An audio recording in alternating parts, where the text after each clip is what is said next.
Hello everyone. जब हम college में थे तो one of our favourite Bollywood directors was Subhash Ghai, जो शोमैन के नाम से मशहूर थे, making big canvas commercial movies on lavish scale. उनके करियर की पांचवी मूवी थी 1982 में आई एक्शन ड्रामा विधाता, उस साल की बॉक्स ऑफिस पर सबसे कामयाब फिल्म और 1980s डेकेड की वो पांचवी सबसे कामयाब कमर्शियल मूवी थी। उस मूवी का एक गाना मुझे बहुत अच्छा लगता है, full of life philosophy in simple words. आपने कभी ना कभी जरूर सुना होगा। सुरेश वाडेकर और अनवर ने मिलकर गाया था। आनंद बख्शी के लिरिक्स थे और म्यूजिक दिया था कल्याण जी आनंद जी ने। चलती ट्रेन के इंजन में ड्राइवर्स दिलीप कुमार और शम्मी कपूर पर फिल्माए इस गाने के बोल थे, हाथों की चंद लकीरों का सब खेल है बस तकदीरों का। याद आया आपको? Beautiful song. इस पहली लाइन पर कि सब खेल है बस तकदीरों का, दिलीप कुमार जवाब देते हैं, तकदीर है क्या मैं क्या जानूं, मैं आशिक हूं तदबीरों का। तदबीर यानी मेहनत। दिलीप कुमार की मेहनत वाली इस दलील पर शम्मी कपूर गाकर अपनी काउंटर दलील देते हैं कि अपनी तकदीर से कौन लड़े, पनघट पर प्यासे लोग खड़े। आनंद बख्शी ने क्या खूबसूरत बोल लिखे हैं इस विषय पर कि मेहनत बड़ी या किस्मत बड़ी। लॉजिक और समझदारी तो यही कहती है कि मेहनत बहुत जरूरी है कामयाबी के लिए, पर लाइफ में हमने अक्सर देखा है कि किस्मत कैसे मेहनत को बांध देती है, वीटो करती रहती है, बने खेल बिगाड़ देती है और कैसे होपलेस सिचुएशन को जैकपॉट में कन्वर्ट कर देती है। इस गाने में शम्मी कपूर वाली लाइन कि अपनी किस्मत से कौन लड़े, पनघट पर प्यासे लोग खड़े, मुझे बहुत अच्छी लगती है, सोचने के लिए मजबूर करती है। ऐसा होते हुए हम अक्सर देखते हैं अपने आसपास पूरी दुनिया में, पर लॉजिकली ये बात कितनी अजीब लगती है, इम्पॉसिबल सी लगती है। ऐसा कैसे हो सकता है कि कोई इंसान नदी किनारे पानी के सोर्स के किनारे प्यासा हो, पानी सामने है, आगे बढ़ के पी ले। ऐसी कौन सी मजबूरी या मेंटल ब्लॉक है जो उसे रोकती है? ऐसी कौन सी बीच में अदृश्य दीवार है? गहराई से गौर किया तो मैं हैरान हो गया कि बेशुमार ऐसे एग्जाम्पल्स हैं दुनिया में आसपास जिसमें सॉल्यूशन सामने था, फिर भी इंसान ने, समाज ने, देश ने सारी जिंदगी प्रॉब्लम्स में काट दी। हालांकि कई मोटिवेशनल गुरु कहते हैं कि किस्मत के इसी गैप को फिल करना ही मेहनत है, इसी में इंसान की अपनी हिम्मत काम आती है। क्या ऐसी सक्सेस स्टोरीज सिर्फ इंडिविजुअल्स पर लागू होती है या कि कंट्रीज पर भी? जापान का एग्जांपल लीजिए। 1000 से ज्यादा भूकंप हर साल वहां आते हैं, यानी ऑन एन एवरेज रोज के 3 सुनामी वहां आती हैं। एटम बॉम्ब्स उस पर गिराए गए, खनिज पदार्थ उसके पास नहीं, हर तरह से उसकी सो कॉल्ड किस्मत खराब थी। पर वो आज कहां है? दुनिया की सबसे बड़ी इकोनॉमी में से एक। जापान के एग्जाम्पल से बिल्कुल क्लियर है कि इंडिविजुअल की ही नहीं, देश समाज की भी सो कॉल्ड खराब किस्मत को बदला जा सकता है अगर इच्छा हो। एक और लेटेस्ट एग्जाम्पल है चाइना का। 1980 से पहले चाइना गरीब देश माना जाता था, पर 1978 में शुरू हुए इकोनॉमिक रिफॉर्म्स की बदौलत आज चाइना कहां है? World power in almost every aspect. ये करिश्मा चाइना ने कैसे किया, यही मैं आज इस वीडियो में आपसे शेयर कर रहा हूं, ताकि हम ये समझ सकें कि हमारे देश में वैसा चमत्कार करना हो तो क्या करना होगा। जापान, चाइना जैसी सक्सेस स्टोरीज में हमारे लिए क्या लेसन्स हैं, हिंट हैं। पर चाइना के सीक्रेट डिस्कस करने से पहले मैं कुछ एग्जांपल्स देना चाहता हूं उस स्थिति का जो हमारे सामने है एज ए कंट्री। उसी को मैं चाइना के ट्रिक्स के साथ जोड़ूंगा। चलिए देखने की कोशिश करें कि पनघट पर प्यासे लोग खड़े की कहावत हम पर, हमारे देश पर कैसे लागू होती है। 2019 की रिक्स नाइट रिपोर्ट के अनुसार हमारी लगभग 50% पॉपुलेशन के पास अपना घर नहीं है, यानी वो किराए के मकान में रहते हैं या बेघर हैं। 142 करोड़ की पॉपुलेशन में से अंदाजा 71 करोड़, अगर ऑन एन एवरेज 5 लोगों की एक फैमिली मान ली जाए तो 71 डिवाइडेड बाय 5 यानी लगभग 14 करोड़ परिवारों के पास घर नहीं है। यानी दैट मीन्स 14 करोड़ घरों की लेटेंट डिमांड है। पर जिस स्पीड से घर बन रहे हैं उस स्पीड से करीब 20 साल लगेंगे सबको घर मिलने में थ्योरेटिकली, पर तब तक करोड़ों परिवार और लग चुके होंगे घर खरीदने की लाइन में। और यदि इस दौरान अगर एवरेज परिवार साइज 5 से कम होकर 4 होता है तो करोड़ों और घर चाहिए होंगे।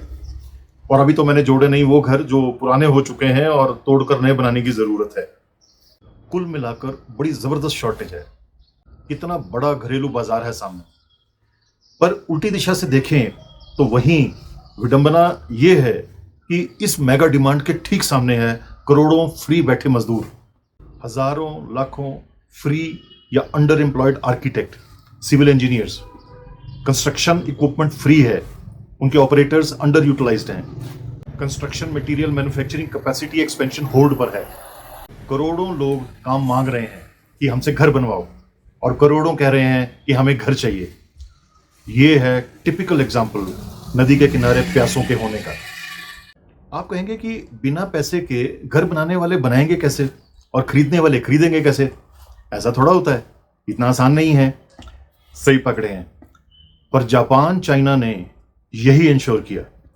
कैसे, वो मैं आगे बताऊंगा। आसान नहीं तो मुश्किल ही कर लो, आसान है नहीं, मुश्किल हमसे होगा नहीं।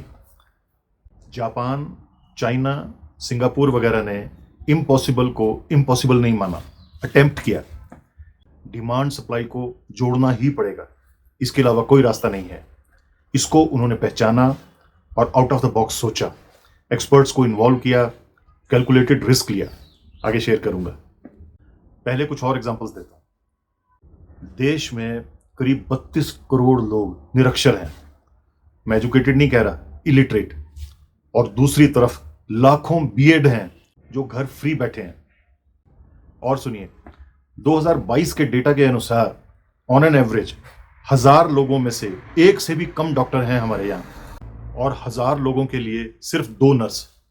गांवों में तो ये रेशो और भी बुरी है, लाखों डॉक्टर नर्सिस चाहिए, और दूसरी तरफ हजारों लाखों ट्रेंड नर्सिस डॉक्टर्स अनएम्प्लॉयड बैठे हैं या अंडर एम्प्लॉयड हैं। टेक अनदर एग्जांपल, हजारों शहरों, लाखों कस्बों, गांवों में कूड़ा है, गंदगी है, और दूसरी तरफ लाखों लोग सैनिटेशन इंडस्ट्री में काम करने के लिए तैयार हैं। बस अपॉर्चुनिटी चाहिए, सैलरी चाहिए, पर अभी फ्री हैं। मार्च 2023 के एक आंकड़े के अनुसार भारत में 11 करोड़ टॉयलेट्स हैं और करीब 2.25 लाख सैनिटरी कॉम्प्लेक्सेस। 142 करोड़ आबादी के लिए, टूरिज्म के लिए करोड़ों और टॉयलेट्स चाहिए। बनाने वाले तैयार हैं, मटेरियल तैयार है, टॉयलेट्स इस्तेमाल करने वाले तैयार हैं, टॉयलेट्स को चलाने वाले, मैनेज करने वाले नौकरी के लिए तैयार हैं। दोनों तीनों पक्ष रेडी हैं, तो फिर इशू कहां है? एक और अनुमान के मुताबिक भारत में हर साल 7 करोड़ मीट्रिक टन कूड़ा यानी वेस्ट जनरेट होता है, जिसमें से आधा बिना ट्रीट किए सीधा जमीन में गाड़ दिया जाता है या खुले में छोड़ दिया जाता है। पब्लिक चाहती है कि सफाई हो, वेस्ट मैनेजमेंट हो, करवाने वाले तैयार हैं, करने वाले तैयार हैं, टेक्नोलॉजी देने वाले तैयार हैं। फिर समस्या कहां है? एक आंकड़ा पढ़कर तो मैं और हैरान हो गया। 2022 के टेलीग्राफ इंडिया के एक एडिटोरियल के मुताबिक 22 करोड़ लोग रोज भूखे सो जाते हैं, और दूसरी तरफ करोड़ों किसान डिस्ट्रेस में हैं। बताइए, खाने वाला खाना मांग रहा है, उगाने वाला उगाने को तैयार है, स्टोर ट्रांसपोर्ट करने वाले वो भी तैयार हैं, तो फिर समस्या कहां है? समस्या ये है कि इसके आगे की पहेली सुलझाने वाले जीनियस प्रोफेसर्स, रिसर्चर्स यूनिवर्सिटीज में पढ़ पढ़कर गल गए, पर उनका इस्तेमाल नहीं हुआ। और एग्जांपल्स देता हूं। फ्रांस में ओलंपिक्स में हमें कितने मेडल मिले, और चाइना को, ऑस्ट्रेलिया, जापान को? बहुत नाइंसाफी है। लाखों करोड़ों टैलेंटेड यूथ खेलना चाहते हैं। अगर स्टाइपेंड मिले, खाना, इक्विपमेंट, फैसिलिटीज मिले, सिक्योरिटी मिले, सीखने वाले सीखना चाहते हैं, सिखाने वाले सिखाने के लिए तैयार हैं, स्टेडियम बनाने वाले, मेंटेन करने वाले, स्पोर्ट्स इक्विपमेंट बनाने वाले, इस्तेमाल करने वाले, सब तैयार हैं। फिर समस्या क्या है? गैप कहां है? क्यों है? Longitudinal ageing survey of India 2020 की रिपोर्ट के अनुसार भारत में लगभग 2 करोड़ बेघर बुजुर्ग हैं और सिर्फ 728 ओल्ड एज होम्स हैं। हजारों लाखों ओल्ड एज होम्स और चाहिए। बनाने वाले तैयार हैं, सेवा करने वाले, सेवाएं देने वाले, मैनेज करने वाले सब तैयार हैं। फिर इशू कहां है?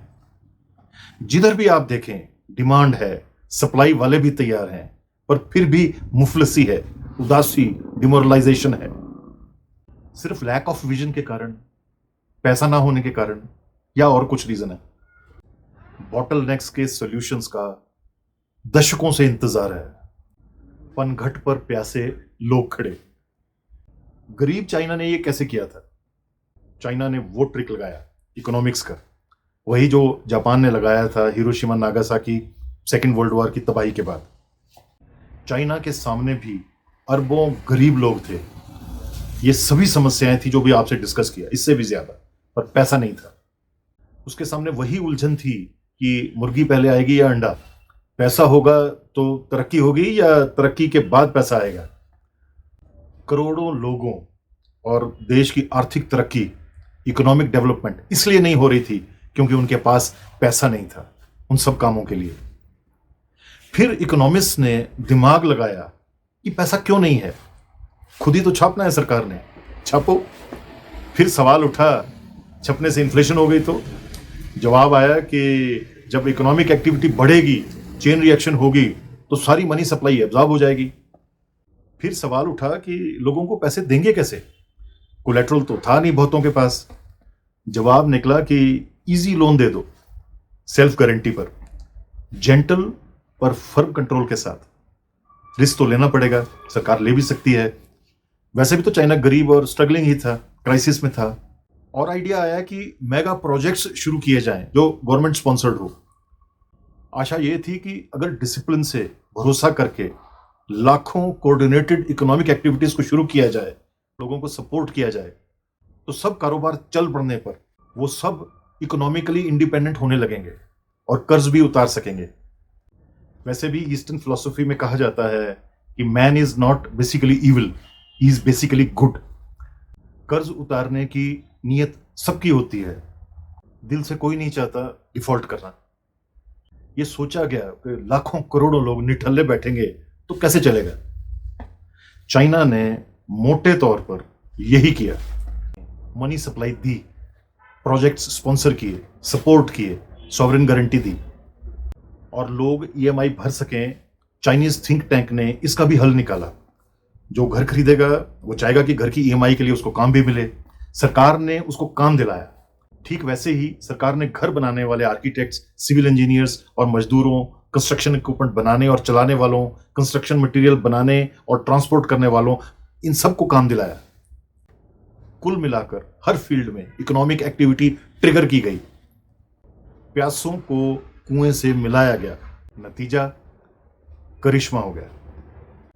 डिमांड वालों ने कंज्यूम करना शुरू कर दिया, सप्लाई वालों ने सप्लाई शुरू कर दी। हर सप्लाई करने वाला किसी ना किसी का कंज्यूमर बन गया। चेन रिएक्शन शुरू हो गई। चाइनीज युआन की नो डाउट सप्लाई बढ़ गई, भयंकर नोट छापे गए, पर कोई इन्फ्लेशन या हाइपर इन्फ्लेशन नहीं हुई क्योंकि प्रोपोर्शनेट इकोनॉमिक एक्टिविटी भी बढ़ी, कारोबार, कंजम्पशन बढ़ी। दशकों से हम देख रहे हैं कि America trillions of dollar print कर रहा है, कुछ नहीं हुआ, कोई प्रॉब्लम नहीं हुई, होगी भी नहीं जब तक इकोनॉमिक एक्टिविटी बढ़ रही है। चाइना 40 सालों से ज्यादा समय से यही कर रहा है और ये करते करते कहां से कहां पहुंच गया। उसने फिस्कल डेफिसिट का रोना नहीं रोया। पैसा नहीं है, ये रोना रो रो कर गरीब देश गरीब रह जाते हैं दशकों तक। प्रॉब्लम सिर्फ इतनी होती है कि या उनके मनी सप्लाई के फंडे क्लियर नहीं, या उनके पास आइडिया नहीं, या वो डरते हैं, या उनके कोई हिडन एजेंडाज है। World renowned economist doctor Subramanian Swamy, जो 1991 की इकोनॉमिक लिबरलाइजेशन के असली जनक हैं, जिनकी ड्राफ्ट पॉलिसी को डॉक्टर मनमोहन सिंह ने अडॉप्ट और इंप्लीमेंट किया, उन डॉक्टर स्वामी ने बार बार कहा है कि फिस्कल डेफिसिट की चिंता मत कीजिए, print money, give in the hands of the people, kick start economic activities on large scale. और तो और चीन भारत जैसे देशों के लिए ऐसा करना और भी आसान है क्योंकि लेबर, मैक्सिमम रॉ मटेरियल्स देश में ही मौजूद हैं। कुछ भी इंपोर्ट करने की जरूरत नहीं बहुत सी इकोनॉमिक एक्टिविटीज के लिए। चीन ने तो और कमाल कर दिया था, उसने जहां जहां जरूरत थी अपनी टेक्नोलॉजीज खुद डेवलप करनी शुरू कर दी, इनोवेशन को बढ़ावा देकर।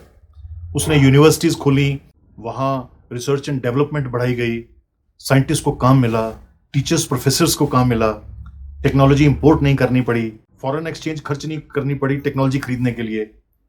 अपनी करेंसी जितनी मर्जी छाप लो, खर्च कर लो, जहां तक सस्टेन्ड इकोनॉमिक एक्टिविटी बढ़ा सकते हैं। आपको एक और बात बहुत इंटरेस्टिंग लगेगी, चाइना सिर्फ यही नहीं रुका, उसने अपनी करेंसी छाप छाप कर दूसरे देशों को लोन दिया और उस पैसे से दूसरे देशों ने चाइना से ही सामान और लेबर और टेक्नोलॉजी खरीदी, जिससे चाइना में इकोनॉमिक एक्टिविटी और बढ़ी और दशकों तक सस्टेन्ड रही, आज भी है। आगे सस्टेन्ड रखने के लिए भी चाइना तरीके खोज रहा है। और इस सब से वर्ल्ड बैंक की एक रिपोर्ट के अनुसार चाइना ने 1980 से 2020 के बीच यानी 40 साल में 85 करोड़ जनसंख्या को गरीबी से उभार लिया। पर कैपिटा इनकम 1980 में जो सिर्फ $300 थी, वो आज $12,000 हो गई है। एवरेज चाइनीज सिटीजन 40 गुना अमीर हुआ है 40 सालों में, inflation adjusted. On the contrary हमारी पर कैपिटा इनकम सिर्फ $2,500 है, 5 गुना कम। हमने आज़ादी के बाद बहुत तरक्की की है, पर आज भी हम अमीर देश नहीं हैं, हालत बहुत अच्छी नहीं है। 66% पॉपुलेशन 35 साल की उम्र से कम है और वो दिक्कत में है। I know experts already know what I discussed, they know much more. बस जरूरत है उदासी छोड़कर कुछ करने की, आउट ऑफ द बॉक्स, ताकि अगले 40 सालों में चाइना की तरह हमारा भी काया पलट हो सके। नदी किनारे बेइंतहा लोग प्यासे खड़े हैं। Thank you so much for listening patiently. God bless you.